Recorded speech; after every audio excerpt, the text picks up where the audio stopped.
Let's explore slices in Go. Slices are dynamic arrays, and in this video, we'll explain how they work. Unlike arrays, slices can grow and shrink at runtime, offering dynamic sizing. Go provides built-in functions for flexible operations, such as append, copy, and slicing. There are a couple of ways to create slices. First, by using slice literal. Here's an example of creating a slice with values. var numbers equals an array of integers containing 1, 2, 3, and 4. To creating empty slice, you can simply declare var empty of type array of integers. Another approach to create slices is by using the make function.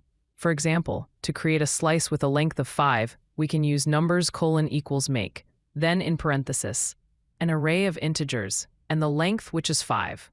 We can also specify both the length and capacity. This line creates a slice with a length of 3 and a capacity of 5. Slice : equals make, then in parenthesis, an array of integers, 3, 5. It's very important to understand the difference between length and capacity.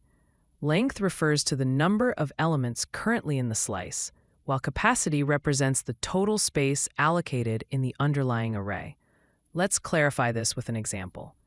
If we create a slice using make with a length of 3 and a capacity of 5, like this, slice : equals make, then in parenthesis, an array of integers, 3, 5.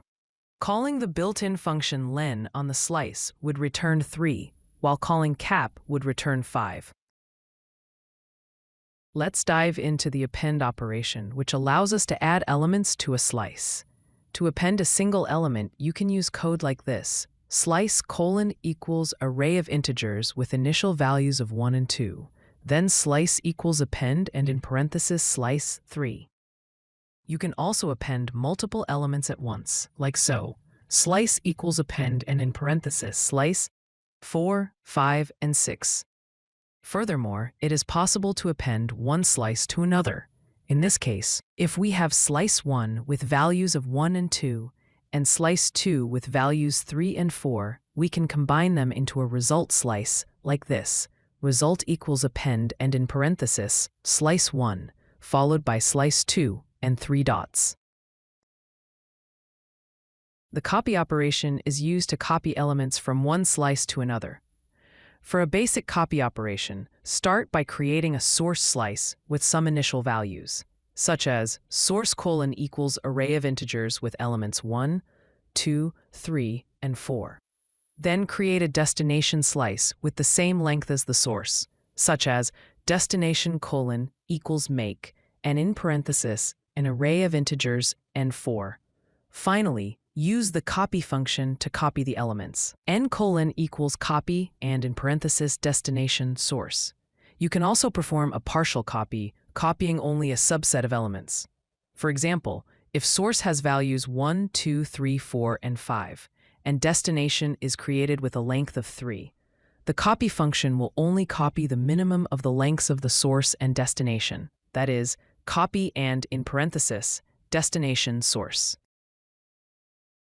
Slicing operations allow you to extract portions of a slice, creating new slices that refer to a section of the original. For basic slicing, if we have a slice named slice with elements 0, 1, 2, 3, 4, and 5, we can get elements from index 1 to 4 using sub equals slice and in square brackets 1, 4. This will give us a new slice containing 1, 2, and 3. To get elements from the start to index 3, use start equals slice and in square brackets 3, which results in a slice containing 0, 1, and 2. For advanced slicing, you can extract a portion of the slice from a specific index to the end. For example, to extract from index 2 to the end, you can write end equals slice and in square brackets 2, . That gives us 2, 3, 4, and 5.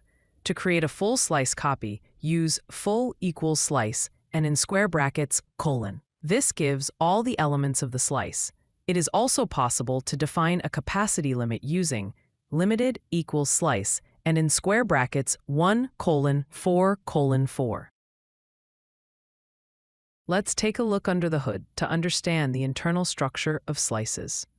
A slice consists of three main parts: a pointer that points to the underlying array, the length representing the current number of elements, and the capacity, indicating the maximum number of elements the slice can hold without reallocation. In memory, a slice header, which is 24 bytes on a 64-bit architecture, is defined as a struct. It contains a data pointer of 8 bytes, which is of type unit part, an integer length of 8 bytes, and an integer capacity of 8 bytes.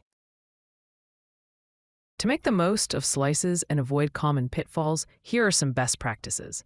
Pre-allocate capacity using the make function when you know the size of the slice in advance.